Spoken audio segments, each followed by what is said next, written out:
से बात भी हुई। जो उनका अकादमिक अनुभव है, अकादमिक पढ़ाई वगैरह जो कुछ है उनकी, और जितने तरह का स्टडी है वो तो लिखा ही हुआ था, आपने देखा होगा। सबसे मजेदार बात पक्ष इनके व्यक्तित्व में ये है कि मुझे बहुत, पता नहीं, मुझे निज तौर पे कहता हूँ कि ये जिस बीमारी से, जिस भयानक बीमारी से इन्होंने निजात पाई है अपने आत्मबल द्वारा, उसमें इनका कहना है कि उसमें इनके जो साइंस का नॉलेज और इनके अध्यात्म का नॉलेज दोनों बराबर उन्होंने मिक्स कर करके उस पे विजय पाई है। अध्यात्म बोध और दूसरा जो विज्ञान है, धर्म और विज्ञान को समावेश करके जो इनकी सोच बनती है, यानी उसके दुश्मन द्वारा, को दोनों ओर से घेर लिया, यही हाँ, हाँ। तो एक तो ये है, और दूसरा मुझे आश्चर्य लगता है कि पीएससी की परीक्षा इन्होंने पूरा कंप्लीट कर ली, इनको जॉब भी मिल गई, शायद कहीं पे डेजिग्नेशन भी मिला, लेकिन उसको ज्वाइन नहीं करते हुए इन्होंने अध्ययन को अपना चुना, और रास्ता आगे का रास्ता। तो अध्ययन में भी बहुत सारा अध्ययन इन्होंने बैठे-बैठे, अभी जो एक साल का लॉकडाउन था, उसमें भरपूर अध्ययन, और अपना इनके पास में आर्ट भी है, स्केच की आर्ट, वो स्केच भी करती है, बहुत अच्छा पेंटिंग भी करती है। तो उसको भी एक अध्यात्म का माध्यम मानती है ये। ये भी बड़ी विचित्र बात है। बहुत अद्भुत बात है, मतलब हम अपनी-अपनी कला से अपने-अपने अध्यात्म को देखते परखते हैं, हमें बड़े अच्छा मौका मिलता है। डूब कर के वो एकाग्र हो जाना, उसको भी एक अध्यात्म का एक रूप ही कहा जाएगा। तो अर्चना जी से मैं अनुरोध करूँगा, क्योंकि ऑलरेडी वो 2:05 हो गए हैं। मेरे ख्याल से यथेष्ट जो हाँ, लोग हम आतुर हैं थे, उनको सुनने के लिए। जी जी। तो ये अपनी बात जरूर अब कह सकती हैं आप सभी से। थैंक यू सो मच भाई साहब। गीतोक्त परिवार के सभी आदरणीय सदस्यों को मेरा सादर प्रणाम, और धन्यवाद है कि एक आपने प्लेटफॉर्म दिया मुझे, क्योंकि विचार हम कई बार लोगों से मिलते हैं तो इंडिविजुअल लेवल पे हम अपनी बातें शेयर करते हैं, लेकिन एक ऐसा प्लेटफॉर्म जहां कोई बात रखी जाए और वो फिर आगे ट्रांसफर हो, तो मुझे लगा कि ये बहुत अच्छा है। और इसके लिए संजय ने स्पेशली जो प्रयास किए, मैं उनको बहुत ज़्यादा धन्यवाद देती हूँ संजय। और भाई साहब, आपसे बात हुई तो उस दिन मुझे ऐसा महसूस कि जैसे मैं इस परिवार से जुड़ी हुई हूँ पहले से, मतलब मुझे डिफरेंट नहीं लगा। मुझे लगा कि नहीं, मैं जितनी कोशिश करूं और आप सबसे जानने की, क्योंकि मुझे अब, मैं मानती हूँ कि जर्नी मेरा अब शुरू हुआ है, ये जर्नी अब शुरू हुआ है। अभी तक तो मैं एक कहना चाहिए कंफ्यूज उस अवस्था में थी कि एक हम मिशनरी स्कूल में पढ़े, क्राइशियल स्कूल में, तो आध्यात्मिक तो कुछ भी नहीं, हमने अपने संस्कृति से ही दूर रह के सारी चीजें सीखी, घर में जो भी मिल गया वो सब। उसके बाद फिर अपना एकेडमिक्स में आ गए, फिर उससे रिलेटेड एक्टिविटीज हुई। कहाँ सफलता, मैं तो भाभा एटॉमिक रिसर्च सेंटर में भी सिलेक्ट हो चुकी हूँ भाई साहब। मेरा 5 इयर्स का प्रोजेक्ट मुझे मिला था, बैंगलोर रिएक्टर ज्वाइन करना था 97 में, पर कुछ ऐसे रीजंस थे कि फादर ने रेडी नहीं हुए कि शादी करनी है और ये सब है, नहीं तो मैं नासा लैब में मुझे 1 साल का अनुभव मिलता। पर उसको भी मैं डेस्टिनी मानती हूँ, प्रारब्ध में नहीं थी वो चीज तो नहीं मिली, मैंने उसको स्वीकार किया। फिर आगे दूसरी अपने क्षेत्रों में लग गई पढ़ाई। फिर मैंने पीएचडी ज्वाइन किया, पीएचडी, और खालसा कॉलेज में जॉब मैंने तभी स्टार्ट किया था। तो खालसा कॉलेज की पढ़ाई पढ़ाने के साथ साथ मैंने पढ़ाई भी जारी रखी। अच्छा, उसके साथ ये लाइफ में जैसे आगे बढ़ी, तो अभी 2015 में ये हेल्थ इश्यू अचानक मेरे लाइफ में आया, और वो भी ऐसे हुआ, उस पर किसी दिन चर्चा अलग से करूंगी कि क्या हुआ था। अभी मैं सिर्फ इतना बताना चाहूंगी कि अचानक ये मुझे आभास हुआ कि डॉक्टर चेकअप करने गए और मुझे डायग्नोज हुआ कि आपको मैलिग्नेंसी है। पूरा ट्रीटमेंट सब कहते हैं ना, एक दिन में ही जीवन बदल जाना, वो चीज हुआ। बॉम्बे में ट्रीटमेंट हुआ, और ट्रीटमेंट के बाद मैंने पाया कि जब आप बहुत ज्यादा किसी परेशानी में होते हैं तो आप सारी चीजें स्वीकार करते हैं कि क्या क्या हुई, और आपको अपनी गलतियां सुधारने के लिए फिर आप जब चाहते हैं कि शुरुआत कहाँ से की जाए, तो जब मेरा ट्रीटमेंट रेडिएशन वगैरह खत्म हुआ तो मैंने कहा भाई अब जो मेरी लाइफस्टाइल में प्रॉब्लम्स हैं उनको मुझे ठीक करना होगा, तो मैं कहाँ से शुरुआत करूं। तो सबसे पहले मैंने हमारे जो सनातन परंपरा के तहत जो बात है कि उसके हिसाब से दिनचर्या कैसे ठीक की जाए, क्योंकि आध्यात्मिक जो रास्ता है वो स्वस्थ शरीर के माध्यम से ही तय किया जा सकता है। आप आध्यात्म में अगर आपको प्रॉब्लम है तो वहां भी अच्छी एनर्जी से आप नहीं अपना समय दे पाएंगे। तो आध्यात्मिक रास्ता साथ साथ में अपने शरीर का भी ध्यान रखना बहुत जरूरी है। स्वस्थ शरीर से आप स्वस्थ मन प्राप्त कर सकते हैं और सोच भी अच्छी हो। उसके लिए मैंने कहा कि लॉ ऑफ अट्रैक्शन वाली बात जो है वो कहीं से मैंने एक पुस्तक पढ़ी आकर्षण के नियम के संबंध में, तो मुझे एहसास हुआ कि इससे ज्यादा विज्ञान तो हमारे अपने वैदिक साइंस में है। वैदिक साइंस ने तो आकर्षण के नियम के बारे में बहुत पहले से कहा हुआ है। तब मुझे अंदर से आया और मैंने कहा कि मैं अपने दिन की शुरुआत ध्यान से, तो ब्रह्म मुहूर्त में ध्यान, उसका विज्ञान और मेरे अनुभव, ये जो शीर्षक है इस पे मैं आज अपने विचार रखती हूँ। ब्रह्म मुहूर्त, जैसे मुहूर्त शब्द है तो ये संस्कृत शब्द है और ऋग्वेद में सबसे पहले इसका उल्लेख हुआ। इसके बाद भी सभी बहुत सारे ग्रंथों में हम देखेंगे तो हर जगह इसका उल्लेख होता है। और मुहूर्त एक्चुअली ये हमारी समय, मतलब समय को ज्ञात करने की एक इकाई है। अगर हम इसमें देखें तो हमारे ये जो वैदिक साइंस है इसमें सबसे छोटी यूनिट टाइम की जो कही गई है वो निमेषा है, और वो उसको इतना माना गया है कि विंक ऑफ द आई, मतलब आंख हम जितने झपकने में समय लगता है वो सबसे छोटी इकाई है। 15 निमेषा एक कोष्ठ के बराबर है, 15 कोष्ठ एक लघु और 15 लघु एक घटिका, और 2 घटिका के बराबर एक मुहूर्त होता है।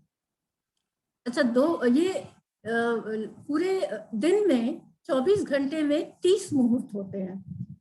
इसमें जो सूर्योदय से 2 मुहूर्त पहले, यानी सूर्योदय का जो समय हर स्थान के हिसाब से होता है, सब प्लेस के अलग अलग सनराइज का टाइम होता है, और उसके हिसाब से अगर देखा जाए तो लगभग 1 घंटे 36 मिनट पहले का जो समय होता है उसके बारे में वर्णन मिला है कि वो ब्रह्म मुहूर्त का समय होता है।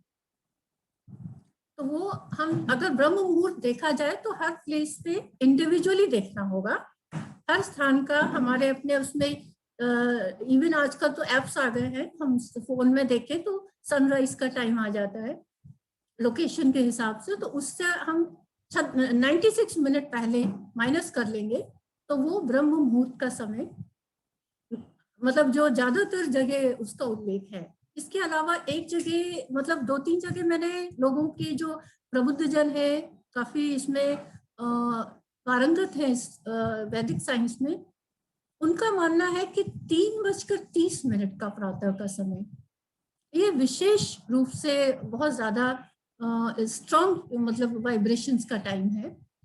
अब ये भी कहाँ इसका उल्लेख है इसकी जानकारी मुझे नहीं है, लेकिन मैंने काफी लोगों से सुना कि morning 3:30 AM time of miracle कहा गया उसको, क्रिएटर्स टाइम, और ये लगभग 12 मिनट का समय कहते हैं। 3:30 से 3 लगभग 40 या 42 मिनट तक का समय है, जिसके बारे में कहा गया कि ये बहुत स्पेशल टाइम होता है जो पृथ्वी और सूर्य के बीच में एक ऐसा स्थापित होता है कनेक्शन कि सन डायरेक्टली अर्थ के डिग्री लैटिट्यूड के पास रहती है उसकी पोजीशन, और वो जो सनराइज के पहले की स्थिति है, मतलब रात में जब सनसेट होता है तो सोलर एनर्जी धीरे धीरे बिल्कुल खत्म हो जाती है। 3:30 AM पे माना गया है सोलर एनर्जी स्टार्ट हो जाती है अर्थ में आना, जबकि प्रकाश काफी बाद में आता है, लेकिन सोलर एनर्जी ग्रेजुअली इंक्रीज करती है। तो ये सोलर एनर्जी का इंक्रीज होना और उसके साथ साथ हमारे बायोलॉजिकल साइकिल का जो सामंजस्य होता है, इसका एक विशेष संगम होता है या एक तरह का एक कनेक्शन बनता है, जिसके कारण ब्रह्म मुहूर्त विशिष्ट समय कहा गया है। इसके लिए अगर हम जैसे और चीजें देखें कि मैंने कुछ स्लाइड्स बनाई है। जी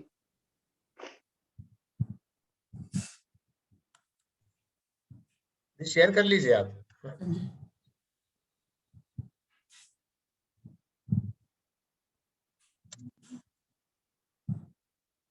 एक मिनट।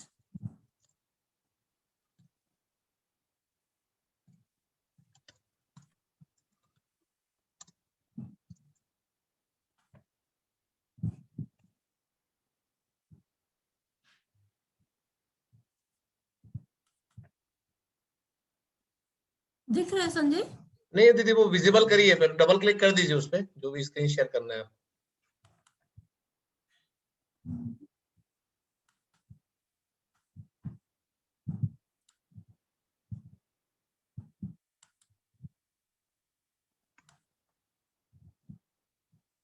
हाँ या विजिबल। ओके।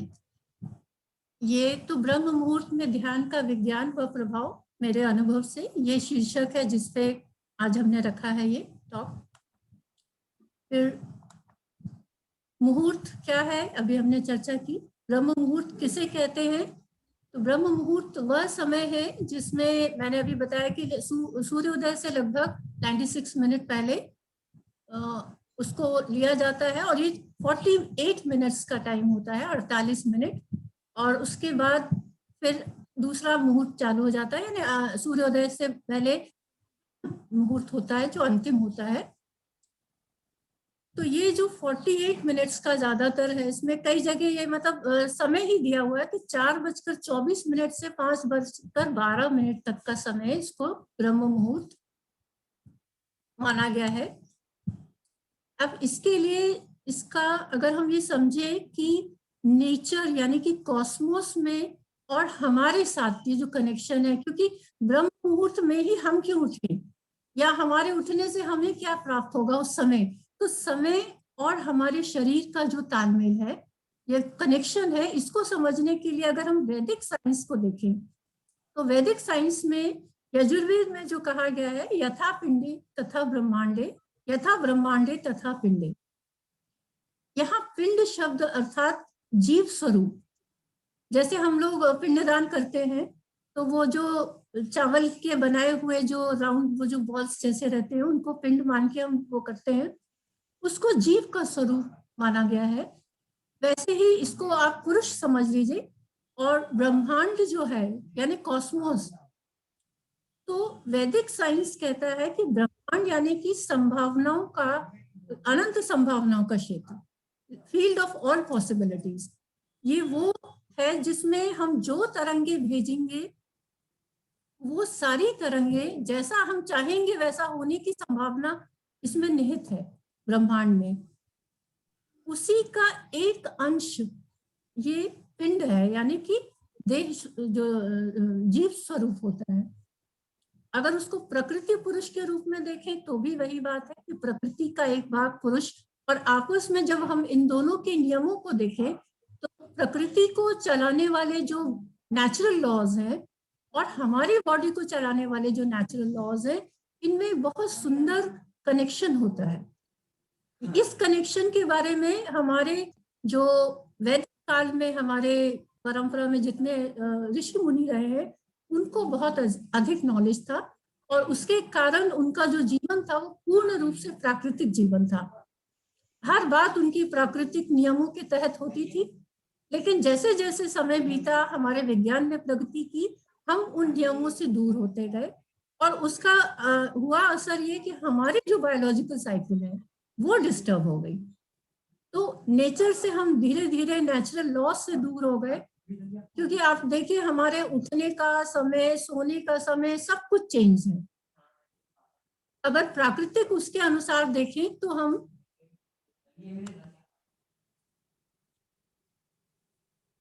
साइंस ने भी जो पाया है, साइंस का कहना है the cosmos is within us, we are made up of star stuff, we are a way for the universe to know itself. यानी पूरा ब्रह्मांड हमारे अंदर है और हम उस स्टफ से बने, उस मटेरियल से बने हुए हैं, उस मैटर से बने हुए हैं जिससे पूरा ब्रह्मांड बना है। We are the way for the universe to know itself, यानी हमारे माध्यम से ही अगर हम खुद को जानेंगे तो हम उस ब्रह्मांड को, उसके स्वरूप को जान सकते हैं। ये विज्ञान का कहना है और यही हमारा वैदिक साइंस भी कहता है कि अगर आपने अपने स्वयं को, अपने जो नियम है हमारे इस शरीर को चलाने वाले, अगर उनको अच्छे से जाना तो ब्रह्मांड को भी हम समझ सकते हैं। इसके लिए विज्ञान ने कुछ चीजें जो देखी है कि भाई बहुत सारी चीजें सिमिलर है, जैसे ब्रेन सेल, जो हमारे मस्तिष्क में कोशिकाएं होती हैं, उनकी संरचना अगर हम देखें तो यूनिवर्स के जो स्ट्रक्चर मिलता है, फोटो मिलती है, उससे मिलती जुलती है। हमारे मस्तिष्क में बहुत सारी कोशिकाएं हैं जो एक जाल के रूप में फैली रहती हैं। तो जो हम सोचने की जो करते हैं, क्रियाएं होती हैं, वो पूरे आपस में वो जाल के रूप में वेव्स ट्रेवल करती हैं। वही चीज ब्रह्मांड में है। फिर डीएनए है, डीएनए की संरचना जिस तरह से होती है, डबल हेलिकल बोलते हैं हम उसको, वैसे ही डबल हेलिक्स नेबुला जो उसमें गैलेक्सीज में जो स्ट्रक्चर मिलता है, फिर आंख के आइरिस में अंदर जो स्ट्रक्चर है वो भी नेबुला से कोइंसाइड करता है, उसी के समान दिखाई देता है। तो ये तो एक सिंपल, इसके बहुत सारे हम देखें तो प्रमाण मिलते हैं कि जो मैटर जिससे पूरा ब्रह्मांड बना है, सेम मैटर हमारी बॉडी का भी निर्माण करता है।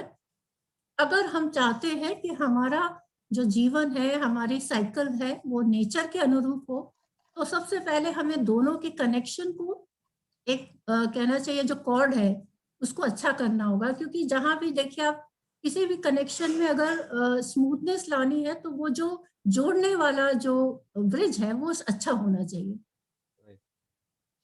अब उसको आप ऐसे भी समझ सकते हैं कि ये जो ब्रिज है इसको कैसे किया जाए।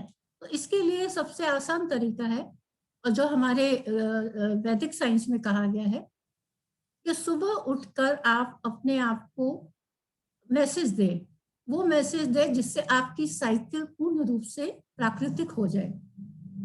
और ये संभव है ब्रह्म मुहूर्त में उठ के ध्यान करने से। तो ब्रह्म मुहूर्त में ध्यान करने से ये थोड़ा सा यहाँ मैं बता दूं कि ये हमारी बायोलॉजिकल साइकिल है, हमारे शरीर को चलाने वाली जो घड़ी है। जैसे ही हम बाहर देखते हैं, बाहर का एक समय का चक्र होता है जो सूर्य के द्वारा निर्धारित होता है। सूर्य उदय और फिर उसके बाद दिन भर, उसके बाद शाम को सूर्यास्त और उसके बाद फिर रात्रि हो जाती है। तो ये पूरा का पूरा लाइट और डार्कनेस से रिलेटेड है। वैसा ही इस सूर्य की ऊर्जा का जो प्रभाव हमारे शरीर पे पड़ता है, उसके आधार पर हमारे शरीर का भी चक्र होता है, और इसे कहते हैं बायोलॉजिकल क्लॉक या सर्केडियन रिदम। ये वो घड़ी है जो हमारे शरीर की अलग अलग क्रियाओं को चलाती है। उसका भी जो बॉडी का भी कनेक्शन है वो सोलर एनर्जी से है, क्योंकि ये हम सब जानते हैं कि इस पृथ्वी पर ऊर्जा का जो स्रोत है, सोर्स है, वो सूर्य है, और सूर्य के प्रकाश से ही ये सारा पूरी सृष्टि चलती है। तो हमारे शरीर में भी वही है कि हमारे सेल्स के जो रिएक्शन है वो सोलर एनर्जी से होते हैं कनेक्टेड। उसके लिए ये बायोलॉजिकल क्लॉक है। और बायोलॉजिकल क्लॉक का डिटेल में अभी जाऊंगी तो बहुत समय लगेगा। उसको सिर्फ इतना समझ लीजिए कि अगर हम आयुर्वेद के अनुसार देखें तो आयुर्वेद में भी समय निर्धारित है कि सुबह अगर हम देखें तो 6 बजे से 10 बजे का समय जो है वो कफ की प्रधानता का समय होता है। यानी जो कफ से संबंधित शरीर में अभिक्रियाएं हैं वो अधिक होती हैं, चाहे वो सुबह 6 से 10 हो या शाम के 6 से 10 हो। ये कफ तत्व की प्रधानता का समय होता है। 10 बजे से 2 बजे पित्त की प्रधानता होती है, और 2 बजे से 6 बजे तक अगर समय देखें तो वात प्रधान होता है। अब 2 से 6 शाम के भी और सुबह के भी। तो ब्रह्म मुहूर्त जो समय है वो इस समय वात की प्रधानता वाला काल होगा। जब हम देखते हैं कि अगर हम 3:30 भी ले या हम 4:24 का समय भी ले, उस समय वात तत्व की प्रधानता होती है। और ये कहा गया कि इसी तत्व में जब तक ये अंत होता है उसके पहले पहले हमें उठ जाना चाहिए। उसके बाद फिर कफ की प्रधानता, तो कफ जब शुरुआत मतलब ये समय शुरू होता है तो इसमें हमें एक्सरसाइज करना जरूरी है। 6 बजे के पहले हो सके तो हमें फिजिकल एक्सरसाइज नहीं करनी चाहिए। उसके बाद मतलब 6 के बाद जब हम उठते हैं तो उसके अपना ध्यान वगैरह जो करते हैं वो ये एक अलग पूरा टॉपिक है। इस पे अगर हम कभी समय मिलेगा तो इस पे चर्चा होगी। यहाँ बताने का उद्देश्य यह है कि समय हमारे शरीर को भी ये सूर्य के प्रकाश के कारण ये चक्र में बांधता है, और वैसा ही एक घड़ी का चक्र है वो बाहर भी होता है। ये दोनों में एक्सटर्नल और इंटरनल, एक्सटर्नल को अगर हम वैज्ञानिक उसमें ले तो उसको मैक्रोकॉस्म कहा गया है, और इंटरनल जो हमारी बॉडी का चक्र है उसको माइक्रोकॉस्म। तो मैक्रोकॉस्म और माइक्रोकॉस्म में कनेक्शन जो बनाना है वही ये ब्रह्म मुहूर्त में ध्यान के द्वारा बहुत अच्छे से संभव हो सकता है।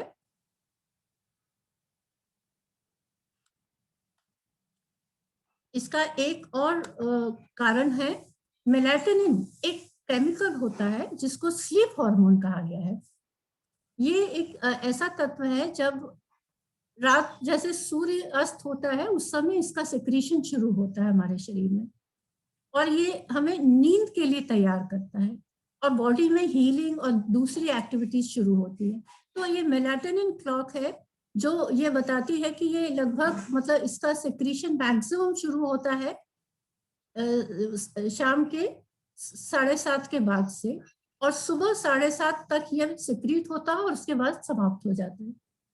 यानी हमारा शरीर खुद कह रहा है कि जब मेलाटोनिन बनना शुरू होता है यानी अब आपको अपनी एक्टिविटीज कम करके सोने का समय स्टार्ट हो रहा है, और जब इसका सेक्रीशन बंद हो जाता है यानी अब आप उठ जाइए। ये हमारी साइकिल है। और अगर हम उसके बाद भी सोए रहे कि मेलाटोनिन सेक्रीशन बंद हो गया तब भी हम सोए रहे, इसका मतलब हमारी बायोलॉजिकल क्लॉक फिर डिस्टर्ब होगी। तो जितनी ज्यादा ये बायोलॉजिकल क्लॉक जैविक घड़ी को हम डिस्टर्ब करेंगे हमारे एक मिनट थोड़ा सा इसको फिर से वापस से बोल देंगे थोड़ा सा। हाँ। ये मेलाटोनिन क्लॉक है। ये एक्चुअली इसका मेलाटोनिन हार्मोन होता है, स्लीप हार्मोन कहते हैं इसको, स्लीप हार्मोन। और इसका जो सिक्रीशन है वो लगभग 7:30 इवनिंग से इसका स्टार्ट होता है। सनसेट के बाद, सूर्यास्त के बाद ये सिक्रीट होना शुरू होता है और सुबह 7 से 7:30 तक ये सिक्रीट रह होता है। मैक्सिमम ये 1 से 2 बजे के बीच में, मतलब आप रात्रि में लीजिए कि 12:30 1 के बाद इसका मैक्सिमम रहता है। यानी वो समय है जब आपको नींद लेना ही है। अगर आपने नींद नहीं उस समय नहीं ली तो वो डीप स्लीप मोड जो है, जब सबसे अच्छी साउंड स्लीप मिल सकती है, आपने उसको मिस कर दिया। तो वो एक्चुअली बॉडी पूरी तरह से उस साइकिल में अपने आप को बना के रखती है कि जब मेलाटोनिन का मैक्सिमम सेक्रीशन है तब आपकी बॉडी में हीलिंग प्रोसेस ज्यादा होगी, डिटॉक्सिफिकेशन होगा। यानी जितने भी अपशिष्ट पदार्थ हैं शरीर उनको निकालने के लिए लिवर से और किडनी से रेडी होता है। वो सारे प्रोसेस में क्या होगा, फिर एनर्जी जाती है। अब इसके लिए मैं आपको बताऊं एक बहुत अच्छी चीज, अभी सामने मैंने अभी एक अमेरिकन उसके कुछ मैगजीन में ऐड देख रही थी, उसमें सर्केडियन लैंप्स आ गए भाई साहब आजकल। वो सर्केडियन लैंप्स क्या है, ये हमारी जो आर्टिफिशियल लाइट्स की जगह हम वो लैंप लगा लें तो हमारी बॉडी को वही एनर्जी देंगे जो सन देता है। तो मतलब जितना आपकी बॉडी को जो एनर्जी चाहिए उसके अनुरूप वो लैंप्स हैं। तो लोग क्या होता है, दिन में जैसे घर के अंदर है एनर्जी नहीं मिल रही है तो सोलर एनर्जी के लिए उन्होंने वो लैंप्स लगा लिए, तो वो एनर्जी उनकी बायोलॉजिकल क्लॉक उसके हिसाब से सेट हो जाती है। वो एक साइंस ने एक नया डेवलपमेंट किया कि बायोलॉजिकल क्लॉक डिस्टर्ब ना हो, क्योंकि ये पाया गया कि बायोलॉजिकल के डिस्टर्बेंस से ही हमारी बॉडी में बीमारियां आती हैं। अभी आपको पता होगा तो 2018 का जो नोबेल प्राइज है वो भी अमेरिकन साइंटिस्ट को दिया गया, 3 साइंटिस्ट है, और बायोलॉजिकल क्लॉक के जो प्रोटीन मॉलिक्यूल की स्टडी के उस पर दिया गया था वो, और वो ही एक्चुअली सिग्नलिंग मॉलिक्यूल्स पे है, और बायोलॉजिकल क्लॉक पे उसके बाद और बहुत ज्यादा रिसर्च हो रही है। तो ये मेलाटोनिन का जो है, हम इसको हमेशा इग्नोर करते हैं। हमारे सोने का समय अब बहुत ज्यादा लेट हो गया है, और वो समय हो गया जब मेलाटोनिन सेक्रीशन कम होने लगता है, जबकि होना ही चाहिए। आप देखिए जो हमारे इवन एंसेस्टर्स हैं, बुजुर्ग लोग, उनका टाइम होता है 8:30-9 बजे वो बिस्तर में जाने के लिए रेडी हो जाते हैं और सुबह अर्ली मॉर्निंग उठ जाते हैं, तो उनकी लाइफ उतनी स्मूथ और हेल्दी भी रहती है। लेकिन जैसे जैसे हमने अपने आप को डिस्टर्ब किया, हमारी साइकिल को डिस्टर्ब किया, हमने देखा कि वो बीमारियां धीरे धीरे बढ़ रही हैं, स्वरूप भी बढ़ रहा उनका। और मैंने अपने व्यक्तिगत रूप में पाया है कि मैंने जब आइडेंटिफाई किया कि मेरी अपनी बायोलॉजिकल क्लॉक भी पूरी गलत थी, सारा मतलब नेचर से हटके हमने पूरा जीवन कर लिया, तो उसके कारण सारे डिस्टर्बेंसेस आए। तो अगर हमें सुधार भी करना है तो सबसे पहले अपने सिस्टम के साथ वो सुधार करने होंगे जिससे हम नेचर के करीब जाएं। तो उसके लिए शुरुआत मैंने सोचा कि सुबह उठ के ध्यान करके की जाए और फिर बाकी चीजें देखी जाए कि और क्या क्या किया जा सकता है।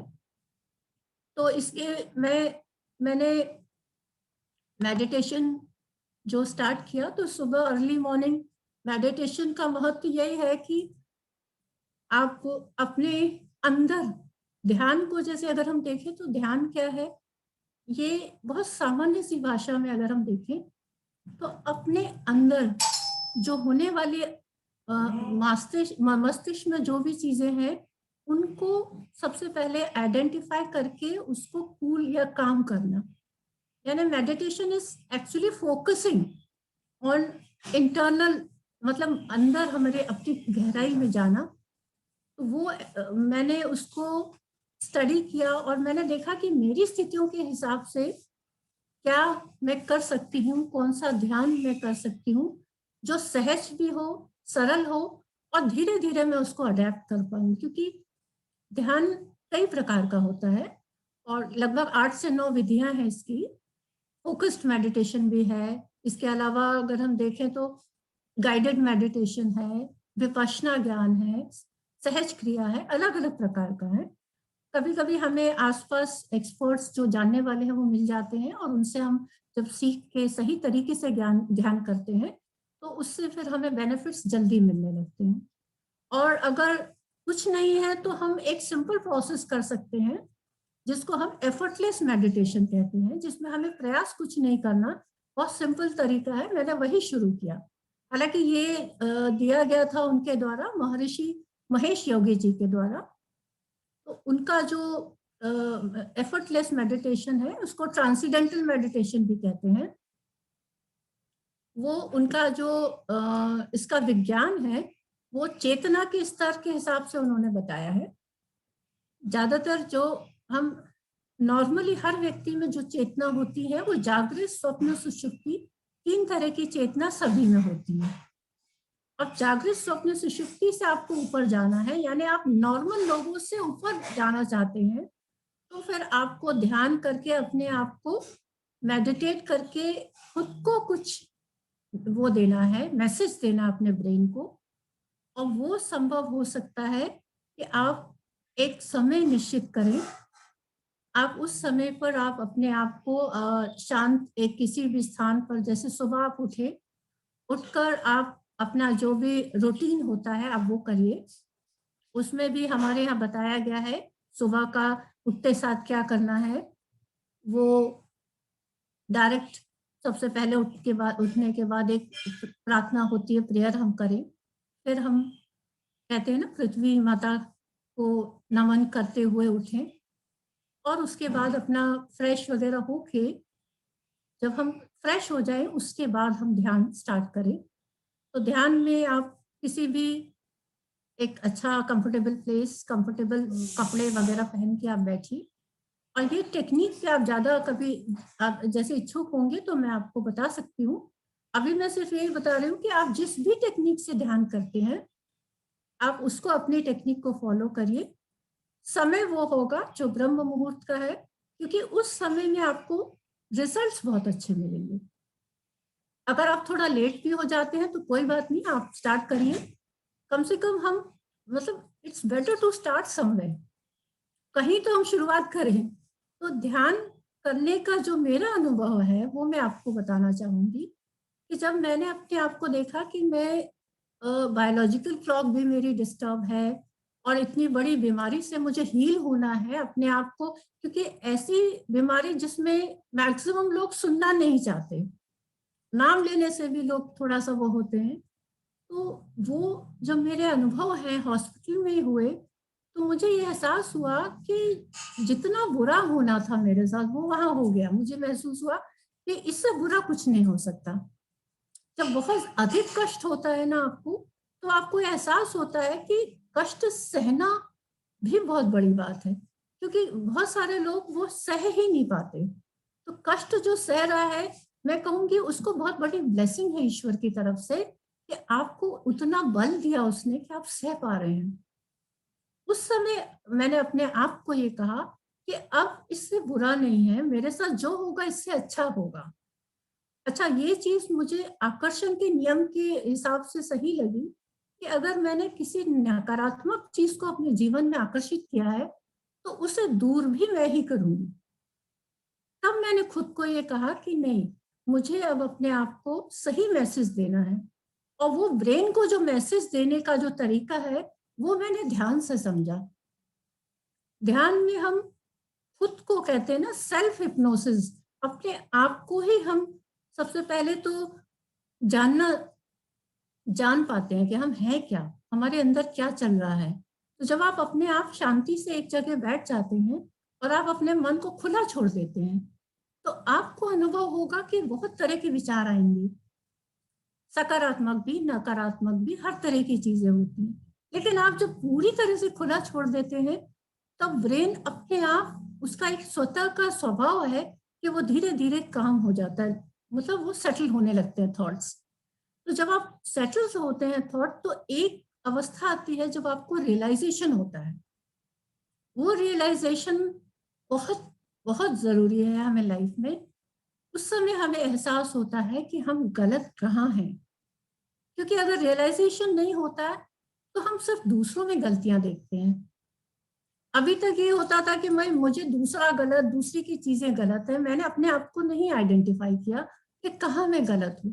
लेकिन ध्यान करने से मुझे महसूस हुआ कि मेरी कमियां क्या है, कहाँ मुझसे गलती हो रही है, चाहे मेरी अपनी पर्सनल लाइफ में, मेरी सोच में, या कहीं बाहर में जो कुछ करती हूँ उसमें। और जब मैंने उसको आइडेंटिफाई किया तो एक्सेप्टेंस आ गया, स्वीकार करना, कि मैंने उस चीज को स्वीकारा कि हाँ मैं यहाँ गलत हूँ और वो दूसरा व्यक्ति इस जगह सही है। तो ये क्योंकि हमारे ब्रेन में हमने समय दिया और सेटल हुए तो ये एहसास स्वतः जागा। तो इससे क्या हुआ, नर्वस सिस्टम प्योरीफाई होने लगा। और नर्वस सिस्टम जब प्योरीफाई होता है ना तो आपकी गलतियां सामने आके खड़ी हो जाती हैं। आप खुद देखेंगे कि अभी तक हम जिन चीजों से बचते हैं, अपनी गलतियों से हम स्वभाव होता है कि अरे नहीं नहीं हमने नहीं कुछ किया, वो गलती उसकी थी।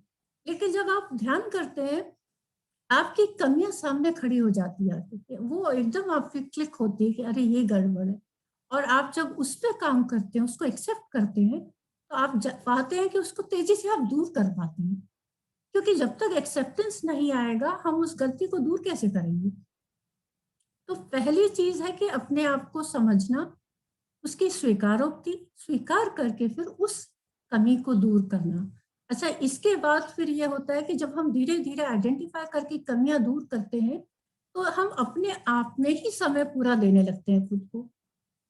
और फिर वहां ये हो जाता है कि भाई आपको अपने लिए ही समय कम पड़ता है। फिर लगता है कि नहीं, बाकी सब अपनी जगह ठीक है, कहीं ना कहीं हम अपने आप से इतना 24 घंटे का समय हमारे लिए पर्याप्त नहीं है। तो वो एक सोच कि मैंने अपने आप को अपने थॉट प्रोसेस को करेक्ट किया।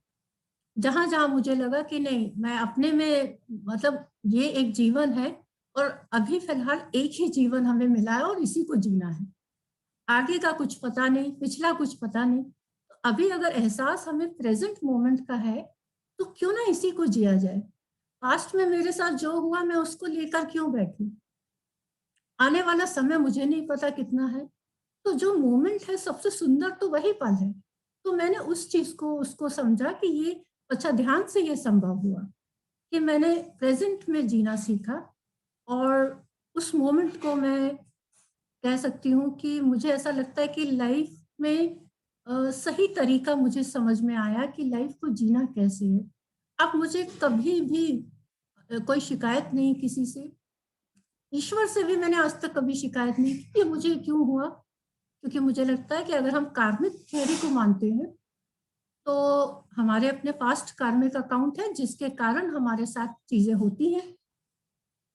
मेरे इस जीवन में जो मेरे साथ घटित हो रहा है वो मेरे कर्मों का ही अकाउंट है, तो मैं किसी को दोष कैसे दूं।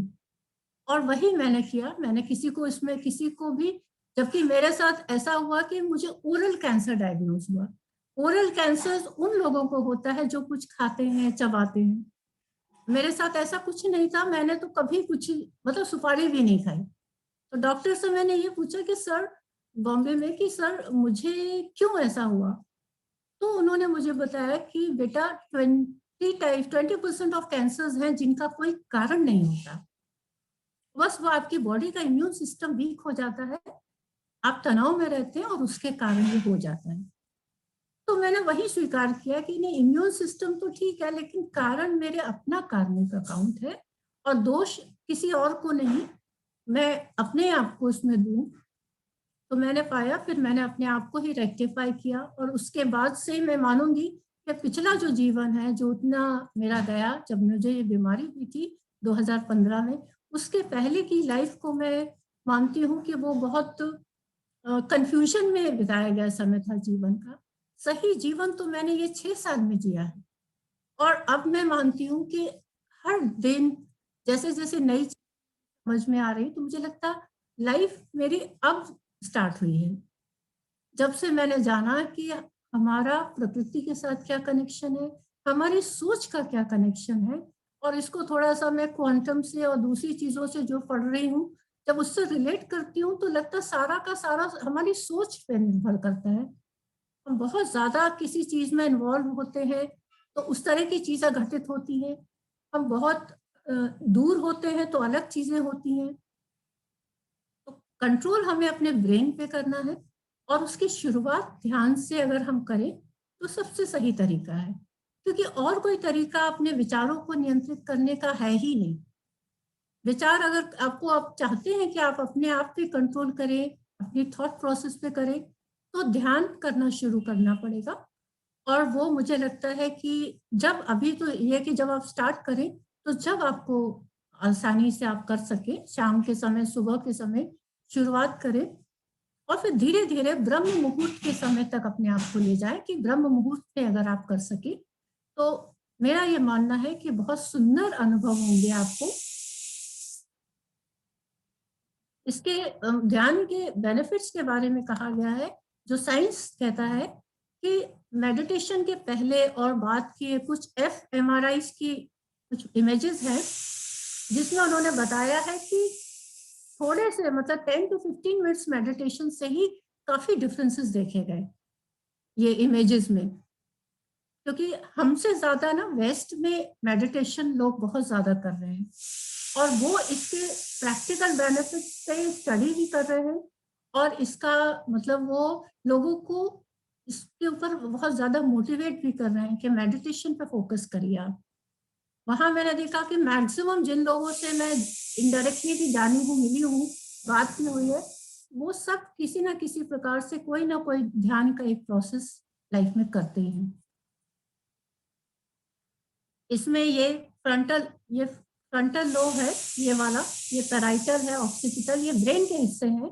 ये ब्रेन के अलग अलग भागों में अलग अलग संवेदनाओं से संबंधित हिस्से होते हैं और इन पोर्शन में जो रेड और येलो एनर्जी है, ये देखा गया कि यहाँ पर कूल हो जाती है। यानी बहुत ज्यादा जो कंफ्यूजन की अवस्था होती है थॉट्स में बहुत ज्यादा हौच-पौच होता है, वो जब हम मेडिटेशन करते हैं तो वो ब्रेन में वो चीजें नहीं देखी जाती। अगर स्टूडेंट है तो स्टूडेंट को बहुत अच्छा फोकस मिलेगा, कंसंट्रेशन मिलेगा। अगर हम एक पेशेंट कोई है तो पेशेंट को आप देखिए कि वो सारी दूसरी चीजों पे भी ब्रेन का ही कंट्रोल होता है, तो जब वो मेडिटेट करेंगे तो उसका इम्पैक्ट उनके दूसरे ऑर्गन्स पे जाएगा। अगर हम आध्यात्मिक दृष्टि से देखें तो अपने आप को जानने के लिए मुझे लगता है ध्यान से अच्छा कोई और तरीका है ही नहीं। जो ध्यानमय हो गया वो पूर्ण रूप से स्वतः में आ जाएगा। और ये तो मैं मानती हूँ कि मेरी जर्नी तो अभी है, अभी तो ये है कि स्टार्टिंग है, कहना चाहिए ना, पहला कदम रखा है। अब जैसे जैसे हम इसमें आगे बढ़ेंगे तो शायद कुछ अच्छा एक्सपेक्ट करते हैं कि निश्चित रूप से कुछ अच्छा ही मिलेगा। ये एक और इसका फिगर है, brain before and after 10 minutes meditation. ये फोटो है, इसमें आप देखिए वेव्स का ये जो स्कैन में आया है ये अलग है। इसमें एक्टिविटीज बहुत ज्यादा वार्म, मतलब रेड और येलो, ये बता रहा है कि बहुत ज्यादा हीट प्रोडक्शन है। और ये यहाँ पर कामनेस दिख रही है, कूल दिख रहा है, यानी कि ये एक तरह से बैलेंस्ड ब्रेन का को दर्शाता है। यहाँ पर भी ये फिगर्स है, इसमें ब्रेन के अलग अलग भागों में ध्यान का प्रभाव।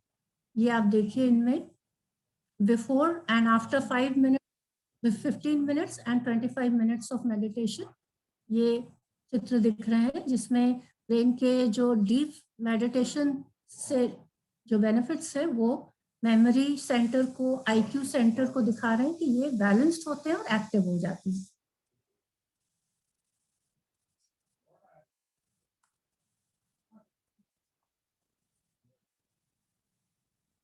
तो ध्यान मैं मानूंगी कि एक माध्यम है अहम ब्रह्मास्मि को प्राप्त करने के लिए, सर्वोत्तम साधन।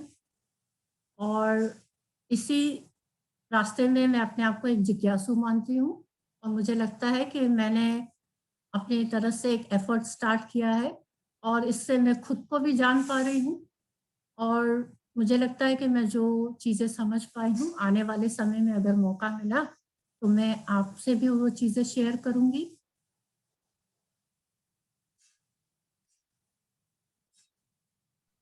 बहुत ही सुंदर आपने कहा। जय बहुत बढ़िया। जय श्री कृष्ण, जय श्री कृष्ण। शेयरिंग बंद कर दीजिएगा प्लीज। बहुत सुंदर, बहुत ही बढ़िया रहा, बहुत बढ़िया सेशन रहा आपका। अर्चना जी बहुत बहुत धन्यवाद। इतना Thank you, अच्छा ma'am. लगा सुन के, इतनी जानकारी मिली हम लोग को। थोड़ा बहुत जी, जानते जी। थे लेकिन गहराई से नहीं जानते थे इन बातों जी, को। और आपका तो ये खुद का व्यक्तिगत अनुभव है जी, जो जी, आपने जी, ये निचोड़ निकाला है। जी, मुझे 2 वाक्य शुरू में आपके लिए मेरे दिमाग में फॉर्म हुए जो जी, मैं बोलना चाहती हूँ कि जी, जी। आपने जैसे वो भाभा वाला छोड़ दिया है ना, इसरो को हाँ। आपने ठुकरा दिया क्योंकि आपका मिशन मंगल शायद कुछ और था, है ना? ये में और आपके विज्ञान के ज्ञान ने ज्ञान जी। के विज्ञान को समझने में बहुत बड़ी भूमिका निभाई। Thank you madam, thank you so much. बहुत बहुत बढ़िया रहा। मैं इसको दोबारा सुनूंगी बिल्कुल और बिल्कुल। फिर नोट करके उस हिसाब से हम चाहे, हालांकि थोड़ा थोड़ा करने लगे हैं आजकल, जी, पर जी, फिर जी। भी ये बहुत गहराई से समझ में आया। बहुत बहुत धन्यवाद आपका आने के लिए। और इस थैंक यू टाइप का मैम। अगर आप, जैसे आप कह रही है ना कि आप जैसे जी। अभी सीख रही हैं और कर रही हैं, हाँ, आपके हाँ। नए अनुभव होंगे, आप जी। हमारे उस पे फेसबुक पे जरूर शेयर करें। और आप बिल्कुल, आए बिल्कुल। तो बहुत ही अच्छी बात है कि बिल्कुल, आप आके बिल्कुल। हमें प्रत्यक्ष बताएं तो बहुत ही अच्छी बात है। फिर भी अगर नहीं, कोई छोटी मोटी क्लिप हो, आप कुछ ऑडियो हो, आप हमारे गीता गोष्ठी पे डालें ताकि हम सबको सुन सके, लाभान्वित हो सके, है ना? बिल्कुल, बिल्कुल, बिल्कुल, जरूर। मैं जी। बहुत ज्यादा उत्सुक हो रही थी इसलिए मैं सबसे पहले बोल पड़ी बिना किसी नहीं, के नहीं, इनवाइट किए हुए। थैंक यू बाकी सब, हाँ, मैडम। अब आप लोग बोले जिसको बोलना हो। मैं बोलना चाह रही हूँ जी, कि जी, अगर हम बड़े-बड़े डॉक्टर्स के पास भी जाएँ ना जी। और अपने बारे में कुछ पूछें, तो हाँ वो जी। इतना क्लियर हमारा नहीं कॉन्सेप्ट क्लियर करेंगे, जितना आज एग्जैक्टली, बिल्कुल सही। आपने जो बताया ना, जी, जी, उससे मतलब समझ लीजिए कि एक्चुअल में अगर इसको फॉलो करें तो जीवन जो जीना है और स्वस्थ जीना है, शांति से जीना है, अच्छे से जीना है जी। और मतलब जीने का एक तो जो हमको मनुष्य जीवन मिला है, तो उसको बिल्कुल। कैसे जीना है वो हमको कोई नहीं बता सकता आज, लेकिन मेरे को कुछ समझ में आया है। चलिए मैडम, बहुत अच्छा लगा आपका। नहीं, कोई नहीं बता सकता है, ये चीज़ें कोई बता ही नहीं सकता है, इतना गहराई से डॉक्टर्स भी देखिए आपका इलाज करेगा, सब कुछ करेगा, लेकिन वो इतना आपको गाइड नहीं करेगा जितना आपने आज किया है हम लोगों को। मैं जी जी अर्चना जी, मुझे बहुत अच्छा लगा, बहुत जी मतलब पूरी तरह समझ में आया। चलिए thank you madam, thank you so much. अब इसको अच्छा, एक दो बार मेरा हमें और प्रश्न, सुनना होगा, एक दो बार बिल्कुल सुनेंगे तभी हम उसको है ना फॉलो कर पाएंगे, जितना कर नहीं, ये सकते तो हैं। हमारे परिवार की सदस्य हैं, अब हम जब बुलाएंगे आएंगी थी। बिल्कुल ऑलवेज एनी टाइम। हाँ, तो आपकी तो यात्रा चल रही है, आपको जो जो पड़ाव आते जाए वो हमें बताते चले, है ना? बिल्कुल, अब तो हाँ, मैं बिल्कुल। मेंबर हूँ, इस हम्म। परिवार की मेंबर हूँ, मैं आप जब कहेंगे बिल्कुल उपलब्ध हूँ। हाँ, धन्यवाद। अच्छा, मेरा एक प्रश्न था आपसे। जी जी एक जी अरुण भैया भी शायद समझेंगे। जी आपने कहा कि जो ब्रह्म मुहूर्त में जिस समय पे आपने कहा, हाँ सुझाव हाँ दिया, आपका भी जी अनुभव रहा। जी मेरा कहने का मतलब है, जब आप बीमारी में उलझ गई, हाँ हाँ तो आपने कहाँ से वो स्पेस कहाँ पे आपने ढूंढा कि आप वो ध्यान कर सकें, और ध्यान द्वारा फिर दूसरी बात आपने बहुत बड़ी कही कि स्वीकारोक्ति, जितनी भी हाँ तरह का कमजोरी और जो भी गलत बातें हैं उनको स्वीकार करना कि कहाँ-कहाँ से गलतियां हुई। वो भाई साहब, आपके निज तौर पे ऐसा है कि सब पे लागू होता है, सब ऐसा कर सकते हैं? नहीं बिल्कुल सफे हो, ये जो कहना चाहिए समझ है, ये यूनिवर्सल कंसेप्ट मैंने समझा है कि ये सबसे पहली चीज मैं आकर्षण का नियम मुझे इसलिए एहसास हुआ क्योंकि आपको मैं अपना एक और अनुभव बताती हूँ कि जब 2015 में मुझे ये बीमारी हुई, उसके 2000 लगभग 12 में, मतलब और आप सोचिए 3 साल पहले मैं जब डॉक्टर के पास गई थी, तो उनसे मैंने पता नहीं क्यों अपने आप ही मैंने कहा, डॉक्टर साहब आप अच्छे से देखिए, मुझे ऐसा लगता है क्यों मुझे कैंसर होगा। तो वो उन्होंने मुझे बहुत डांटा, मतलब बहुत ज्यादा वो बेटी जैसे मानते थे। तो बोले बेटा तुम पागल जैसी बात कर रही हो, मैं डॉक्टर हूँ और मैंने तुम्हारे पूरा म्यूकोसा देखा है, मुझे कहीं भी कुछ ऐसी गड़बड़ नहीं दिख रही। बोले मैं गारंटी दे सकता हूँ कि आने वाले 15 साल तो कहीं कुछ नहीं होगा, तुम रात दिन भी कुछ खाओगी तो तुमको कुछ नहीं होगा। अब वो मुझे कहाँ से ये थॉट मेरे अंदर एंटर हुआ मुझे नहीं पता, क्योंकि शायद ये भी हो सकता है कि मेरे पिताजी की जो मतलब वो शांत हुए इसी बीमारी से। मेरी मदर इन लॉ भी 2014 में वो शांत हुई थी इसी बीमारी से। तो मुझे एक अंदर से डर बैठ गया था। और उसके बाद फिर मेरे फादर इन लॉ की भी डेथ इसी से हुई, हालांकि वो तो मतलब काफी बाद में उनका हुआ। लेकिन जब मैं डॉक्टर के पास गई तो उस समय मेरे अंदर कोई एक बात थी जिसने ये था कि मुझे भविष्य में ये बीमारी ना हो। और वो एक जो डर था वो मैंने उन डॉक्टर से बोला था। लेकिन आप देखिए कि डॉक्टर ने मना भी किया, उन्होंने कहा कि कोई प्रॉब्लम नहीं है। जब मुझे ये हुआ तो मुझे लेटे लेटे ऑपरेशन के बाद होश आया, तो मुझे ये याद आया कि मैं उस समय डॉक्टर उनके अनिल शर्मा जी के पास गई थी और मुझे ये थॉट क्यों आया था। तो मुझे एहसास हुआ कि अट्रैक्ट तो मैंने किया है, मैं डॉक्टर या किसी और को कैसे बोलूं, वो मेरा अपना आकर्षित किया हुआ है। और जब मैंने खुद आकर्षित किया है तो उसको दूर भी तो मैं ही करूंगी। तो ये एहसास मुझे वेंटिलेटर के टाइम आया, जब वेंटिलेटर पे थी मैं 4 दिन वेंटिलेटर पे थी। तो सिर्फ आप वहां तो पेन किलर्स भी नहीं देते हैं ज्यादा, आप पेन में रहते हो। तो पेन में सिर्फ मैं हनुमान चालीसा का पाठ करती थी और उस समय भाई अपन को सिर्फ भगवान का याद रहता है, क्योंकि एक वही तो माध्यम है जिससे आपको शक्ति मिल रही है। और मुझे एहसास हुआ कि गलती मेरी है, मैंने आकर्षित की है, अब उसको दूर भी मैं करूंगी। तो मैंने उस समय से सोचा कि नहीं, अब मैं पूरी तरह अपने जो सोचने की प्रोसेस है उसको ठीक करूंगी। और वो मैंने जब रेडिएशन के बाद फिर वैदिक साइंस पे लोगों के मतलब लेक्चर्स और वो सब नेट पे देखा। अच्छा, इसके पहले भी मैं आपको बताऊं कि जब मैं 96-97 में मैंने महर्षि महेश योगी वैदिक विश्वविद्यालय जबलपुर में खुल रहा था, उस समय भी वैदिक साइंस की मैंने 2-3 महीने की ट्रेनिंग की थी। वो सिर्फ ऐसी थी कि भावातीत ध्यान सीखना और थोड़ा सा इसका हमारी बॉडी से क्या कनेक्शन है, वो मैंने एक बुक पढ़ी थी, डॉक्टर टोनी लेडर की बुक है। एक्सप्रेशन ऑफ वेद एंड वैदिक लिटरेचर इन ह्यूमन फिजियोलॉजी। मतलब जो वेद और वैदिक साहित्य है उसका हमारे शरीर में किस रूप में वो मौजूद है का अध्ययन मैंने किया था।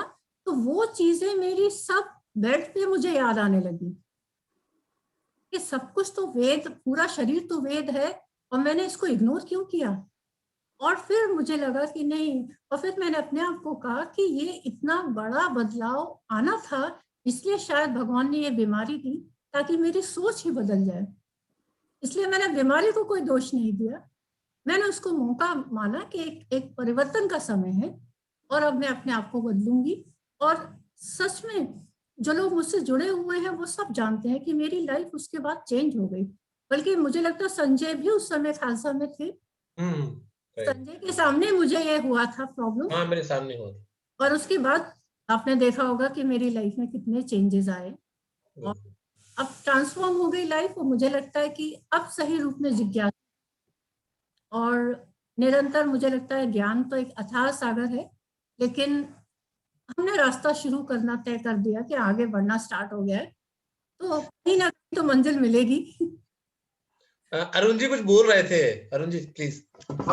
मैम, ये इंफ्रारेड लाइट और ये सर्कैडियन लाइट दोनों एक ही है क्या? सर्केडियन नहीं भाई साहब, ये सर्केडियन का जो है वो मुझे लगता है इसका कनेक्शन एग्जैक्टली साइंटिफिकली इसका एनएम के हिसाब से, फ्रीक्वेंसी के हिसाब से मैंने अभी नहीं देखा इसका, लेकिन मैंने एक इसमें सर्केडियन लाइट्स का एक वो देखा था एड, जिसमें उन्होंने अमेरिकन उसमें लिखा था कि वो न्यूयॉर्क वगैरह में जो अब लेटेस्ट कंस्ट्रक्शंस हो रहे हैं उसमें वो यूज कर रहे हैं। तो यहाँ पर अभी जैसे सोलर, इसमें अल्ट्रावायलेट रेज होते हैं और इंफ्रारेड और ये सारे, इसका कितना उसमें कौन से रेज का कितना मतलब वो है, फ्रीक्वेंसीज कौन सी है, आप चाहेंगे तो मैं डिटेल स्टडी करके आपको बता दूंगी। नहीं, थैंक यू वेरी मच। जैसे न्यूबॉर्न बेबीज भी जो होती हैं तो उनको वो इंफ्रारेड लाइट में ही रखा जाता है। एग्जैक्टली। जब बच्चे पैदा होते हैं तो डॉक्टर 2 घंटा 4 घंटा 8 घंटा रखना चाहते हैं वहां पे। वो भाई साहब क्या होता है, वो एक तरह से जो जेस्टेशनल वो होता है उनको जॉन्डिस होता है, आफ्टर बर्थ आरबीसीज ब्रेक होते हैं। तो आरबीसीज के ब्रेक होने से ना बच्चों को एक तरह का जॉन्डिस डायग्नोज होता है, जिसको बोलते हैं, वो हॉस्पिटल में पीलिया हो जाता है। वो एक्चुअली क्या होता है, पोस्ट बर्थ जॉन्डिस है और एक नेचुरल फिनोमेना है कि अगर उसको लाइट में बच्चे को दिया जाएगा फोटोथेरेपी, तो फोटोथेरेपी से वो ट्रीट हो जाता है। इसलिए डॉक्टर्स ने अलग से एक वार्ड बनाया होता है जिसमें वो एक परफेक्ट लाइट के माहौल में उसको बच्चे को रखते हैं 24 आवर्स। और अगर वो चीज गांव वगैरह में देखिए तो वो लोग धूप में रखते हैं बच्चे को, कि पूरी धूप दीजिए दिन भर की, बच्चा अपने आप ठीक हो जाएगा। हाँ, और वेस्ट में जो बच्चों के स्विमिंग पूल होते हैं वो भी इंफ्रारेड लाइट वाले होते हैं। साइड से उसमें स्विमिंग पूल में वो इंफ्रारेड लाइट ही आती है। लाइट वो एक्चुअली उनका क्या है कि वो मतलब नेचुरल लाइट से सबके सोर्सेज उतने नहीं है कि सनलाइट परफेक्टली उनको मिले, तो उन्होंने आर्टिफिशियली सारा अपना एक बना लिया है सिस्टम कि वो उस माहौल में बच्चे को रखते हैं। मुझे लगता है कि as long as it is helping it's good, कि चलिए उनका पर्पस ये है कि एटलीस्ट उनसे तो निजात मिल रही है, लेकिन मुझे लगता है ज्यादा अच्छा सोर्स हमारे यहाँ का है। मैं आपको इसका भी बताऊं कि मेरे बेटे को भी ये हुआ था और डॉक्टर ने एक दिन के बाद कहा कि नहीं और रखना होगा। तब मैंने कहा नहीं, फिर हम घर ले आए और मैंने सूर्य की उसमें रखा इसको, तो 2 या 3 दिन में उसका पूरा जो डायबिटीज का लेवल है कम, जॉन्डिस का लेवल कम हो गया था। ठीक है, थैंक यू।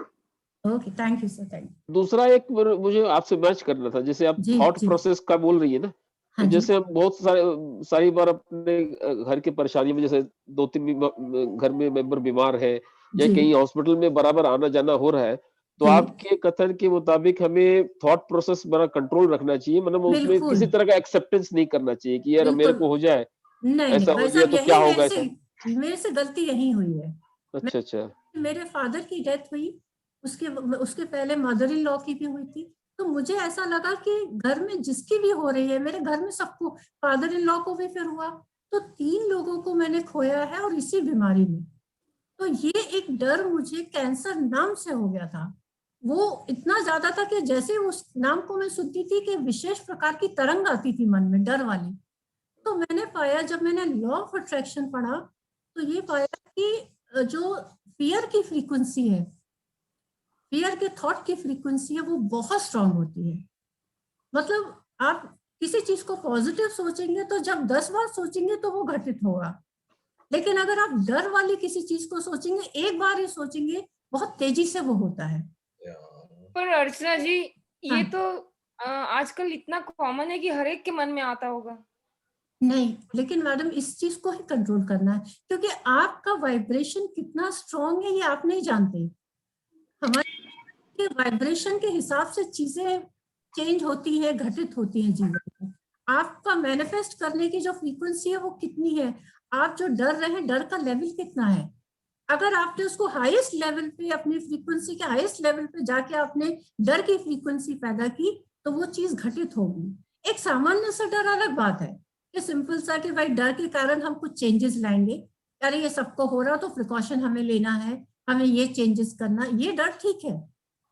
लेकिन ऐसा डर कि हम अंदर तक कहते हैं ना कि बहुत ज्यादा, जिससे हमारे अंदर के थॉट प्रोसेस चेंज हो जाए, वो डर नहीं आना चाहिए। और वो इसलिए नहीं आना चाहिए क्योंकि अगर आप कार्मिक अकाउंट को मानते हैं तो ये भी मान लीजिए कि आपको वो बीमारी नहीं होगी। क्यों होगी? मेरा कार्मिक अकाउंट अलग है, उसका अलग है। तो अगर उसके साथ हुआ, ठीक है, आई रिस्पेक्ट दैट, मुझे पूरी उससे वो है, फीलिंग्स भी हैं, मैं हेल्प करना चाहूंगी तो हेल्प भी करूंगी, लेकिन ये सोचना कि वही मुझे होगा और डर के लेवल तक ले जाना उसको, ये ठीक नहीं होगा। तो वहां हमको अपने आप को कंट्रोल करना चाहिए कि इतना करें कि हम प्रिकॉशन लेना शुरू करें, जीवन में बदलाव लाएं। जब हम आसपास देख रहे हैं कि सबको हो रहा है, तो उसके लिए क्या सावधानियां लेनी है जीवन में, वो शुरू करें, बजाय डर के। डरने से अच्छा है कि हम अपने चेंजेस लाएं। जब आप चेंजेस लाओगे तो आपको कॉन्फिडेंस आएगा कि अरे हमने तो कुछ ऐसा होगा ही नहीं, हम ऑलरेडी। तो उस डर को आपने मॉडिफाई कर दिया, और वो मॉडिफाई करने से ना आपकी लाइफ में चेंजेस तो आएंगे, लेकिन उसके साथ पॉजिटिविटी भी आएगी। यही मैं आजकल लोगों को बोलती हूँ कि जो ऑलरेडी सफरर्स है, उनको कहती हूँ कि आप उस डर से निकलिए कि दोबारा होगा या प्रॉब्लम होगी, क्योंकि आप ऑलरेडी एक बार हो चुके हैं, तो आपको पता है कि कैसे हुए। फिर उनसे मैंने अनुभव देखा कि सभी लोग एक विशेष मेंटल स्टेट पे थे जब उनको ये बीमारी हुई। ये मेरा पर्सनल रिसर्च है कि मैंने पाया कि जितने कैंसर पेशेंट से मैं मिली हूँ, सभी लोग स्ट्रेस में बहुत ज्यादा थे, अक्यूट एंड बहुत ज्यादा लॉन्ग टर्म स्ट्रेस। वो स्ट्रेस से हमको दूर रहना है। वो लंबे समय तक जो तनाव होता है, आप कैसे भी करिए, तनाव से दूर रखिए। बैठ के खा लेगी। हेलो, हाँ जी, और किसी को कोई चीज पूछनी हो? और एक चीज और ये कि हाँ जी। जैसे आप ब्रह्म मुहूर्त में बता रहे हैं उठने का, हाँ हाँ। कुछ लोग 6 बजे फिर सो जाते हैं, वो ठीक वो है? देखिए, नहीं, वो देखिए, ब्रह्म मुहूर्त में उठ के आपने ध्यान किया, उसके बाद आप चाहे सो ले, पूरा फायदा नहीं मिलेगा, लेकिन फायदा तो मिलेगा। ब्रह्म मुहूर्त में जो आपने थॉट्स दिए अपने आप को, आपने साइकिल को बैलेंस किया है, उसका पॉजिटिविटी तो मिलेगी। अब दोबारा सो जाने से क्या होगा, आपकी साइकिल में आपको और जो जो एक्टिविटीज करनी थी, आपने उनको अवॉइड किया, तो वो थोड़ा सा प्रॉब्लम आएगा। लेकिन सुबह उठ के, अब अगर आप सो गए 6 बजे और 12 बजे उठ रहे हैं, तो फिर प्रॉब्लम होगी। लेकिन अगर एक नैप ले रहे हैं आधा पौन घंटे का, तो कोई इश्यू नहीं है। पर वो सुबह उठ के आपने मेडिटेट किया, अपनी साइकिल को मैसेज दिया। वैसे ही है जैसे फोन को हम सुबह देखते हैं कि अगर अच्छा रिचार्ज है तो दिन भर स्मूथली चलेगा। अगर आपने रिचार्ज नहीं किया तो बार बार फोन कनेक्ट करो, रिचार्ज करो, फिर बात करो, तो वो क्या होता है, कहते हैं ना कि स्मूथनेस नहीं होगी उसमें।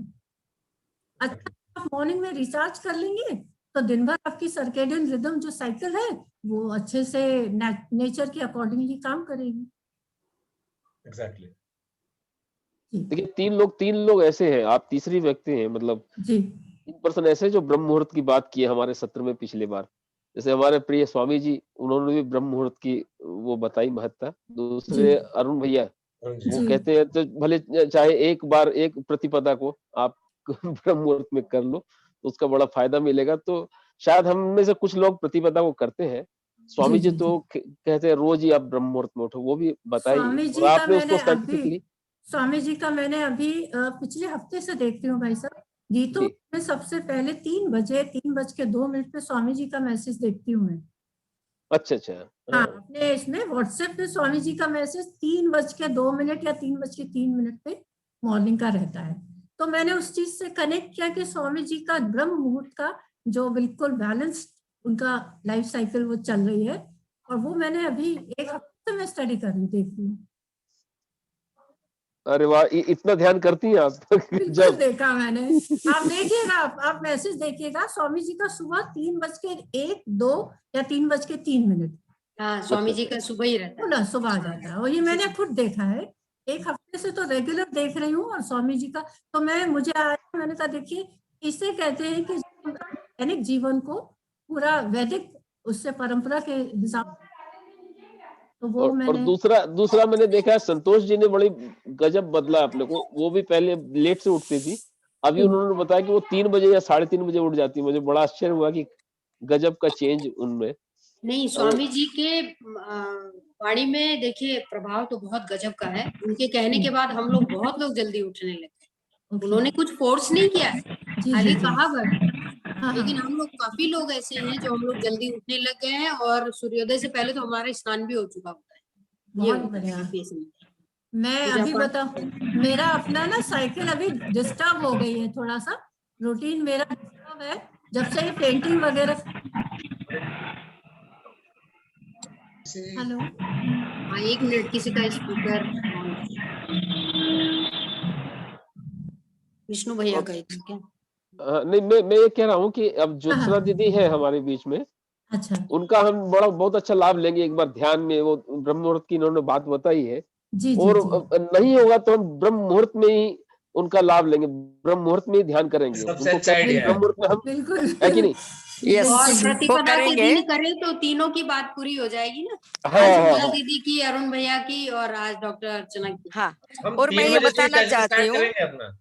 हाँ, हेलो, दीदी ज्योत्सना दीदी कह रही हैं, हाँ बोलिए। हाँ, मैं बताना चाहती हूँ। अभी जैसे ये दीदी ने बताया कि पॉजिटिविटी में रहना है और पॉजिटिव ही करना है, तो आपकी सोच को पॉजिटिव कैसे लेकर जाना है अपने लाइफ में, जी, वो अपने आप होना शुरू हो जाएगी। वो मैं करवाऊंगी, बिल्कुल अरे वाह! बिल्कुल बहुत बढ़िया, ठीक है। बहुत बढ़िया। बहुत और बढ़िया। जो अभी आपने कर्मास की बात की था, जी जी बराबर। जी तो जी हमारे जो गुरुजी है, वो जी, मुद्रा के द्वारा हम हाँ कर्म हाँ, के ऊपर कैसे काम करते हैं वो अच्छा, भी हम लोग जानेंगे, और वेरी उसके नाइस। अपने आप का कर्मा डिलीट कैसे करना है जी वो जी, हम लोग कर सकते हैं। बहुत और बढ़िया। ये दीदी ने अच्छा बताया। दीदी आपकी पीपीटी फाइल है वो हाँ हाँ, बहुत अच्छी बनी है, तो जी जी, इस ग्रुप में डाले तो हम और ज्यादा उसमें बिल्कुल बिल्कुल बिल्कुल।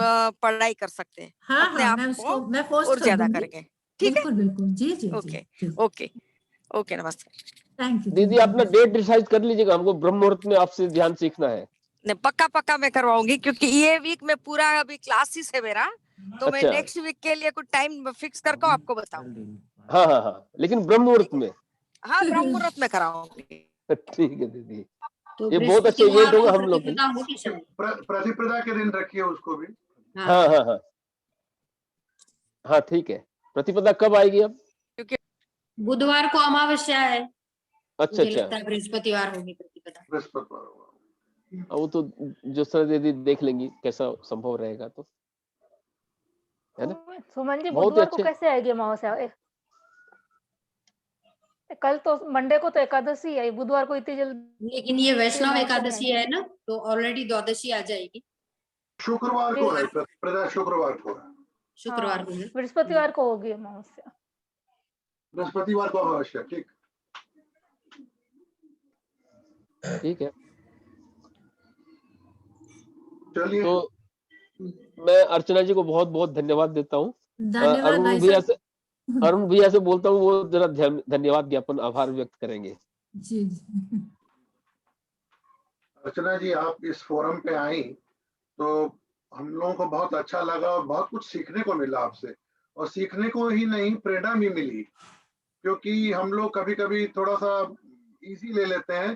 जानते तो हैं कि ये करने से ये लाभ होता है, लेकिन जी। आप जैसा कोई आवे और हमको अगर ठोक-ठोक के बोले ना जरा बार-बार, तो वो जी। पीपीटी दिखाता है, थोड़ा सा जी। डर डाले हमारे मन में, तब हमको क्या है कि करने का उत्साह भी बढ़ता है, प्रेरणा भी मिलती है और लाभ तो जी। फिर मिलेगा ही। जी, तो जी। आप ऐसे ही हमारे संग जुड़े रहें, आगे बिल्कुल, रहें, और बिल्कुल। आपने जो मैसेज शेयर किया बहुत अच्छा था। मैं जी। खाली आपसे ये अनुरोध करूंगा कि वो सर्कैडियन लाइट और इंफ्रारेड के बारे में अगर कुछ जानकारी मिले हाँ, हाँ। पोस्ट कीजिएगा, क्योंकि बिल्कुल, फिर बिल्कुल। वो हमारे मेंबर्स को ये भी बताइए कि वो लैंप कहाँ मिलता है, कितने में मिलता है, तो हम जी, खरीद जी। के घर में लगा सकते हैं। हाँ, बिल्कुल, बिल्कुल, तो बिल्कुल, बहुत आसान बिल्कुल। है। अगर जी। 200-400-500 रुपए की बात है तो हर कोई खरीद करके अपने बगल में लगा ले सकता है। जी, जी, जी, हाँ, जी, वो जब जी। हमारी क्लास चलेगी 2 से 3 तो हम लैंप भी हाँ, बगल में लगा लेंगे, वो कर बिल्कुल। सकते हैं। जी, हाँ, जी। तो उसके पे थोड़ी-सी आप पता लगा के बताइएगा हाँ जी, हमको। हाँ जी, पूरा हाँ, मैं डिटेल आपको और बता दूँ। अभी बहुत कुछ जानने को बाकी है आपसे, तो आप बिल्कुल, जैसे-जैसे आप अपना रिसर्च कर रही हैं हमारे संग शेयर कीजिए, तो हमको बिल्कुल, बहुत बिल्कुल, लाभ होगा। हाँ, क्योंकि बिल्कुल। मेहनत आप करेंगी और माने फल हम लोगों को मिलेगा उसका। जी, जी, जी। तो thank you very much. We heartily like your session. हाँ, और ऐसे ही आए जुड़ते रहें हम लोगों के साथ। Thank you. Thank you so much. धन्यवाद अर्चना जी। हरे कृष्णा। Thank you. हरे कृष्ण, हरे हरे कृष्ण। हरे कृष्ण, हरे हरे कृष्ण। कृष्ण। बहुत बहुत धन्यवाद अर्चना जी। धन्यवाद अर्चना। धन्यवाद आप बोल अर्चना रही जी, हैं, बोल रही हैं। बहुत बढ़िया बहुत लगा। अच्छा काम किया अर्चना, धन्यवाद अर्चना बहुत जी। अच्छा नॉलेज मिला हम लोगों को सबको तुम्हारे इस थैंक वर्क से। Thank you the, thank you so much. Archana ma'am, हाँ फरस, थैंक यू ज्वाइन थैंक कर। You so much. आपका ये जो सेशन था वो बहुत इंफॉर्मेटिव था। एक्चुअली हाँ, कि मैंने थोड़ा लेट ज्वाइन किया, मुझे मालूम नहीं था कि एक्चुअली क्या होने वाला है। मैम ने बस मुझे एक लिंक भेजा था कि ये शेयर कर लेना, हाँ, हाँ। और शेयर करने के बाद जब 2:30 हो गया, मुझे याद आया कि आज एक मीटिंग है मेरा, मैं ज्वाइन करती हूँ। और मैं जब ज्वाइन किया तो मुझे बहुत ही अच्छा लगा। आई थॉट कि एक, मुझे लगा था कि एक स्पिरिचुअल टॉक है, लेकिन जो साइंस के साथ जो उसकी ब्लेंडिंग थी बहुत हाँ, अच्छी थी। और मैम क्योंकि मेरी बहुत लंबे टाइम से हम एक दूसरे के फ्रेंड्स हैं, she is like inspiration for many people around us. और मेरे लिए तो मतलब कभी भी मुझे लगता है कि कुछ दिक्कत है कभी भी, तो वो हमेशा मुझे मेंटर करती हैं। और मुझे अब लग रहा है कि इस तरीके से वो बहुत सारे और लोगों को एक पॉजिटिव एनर्जी देगी जो उनके अंदर है। और मतलब words are less to say about this. Thank you so much, and I thank you, also would like to join you. Thank you so much. Thank you फरस, थैंक यू सो मच।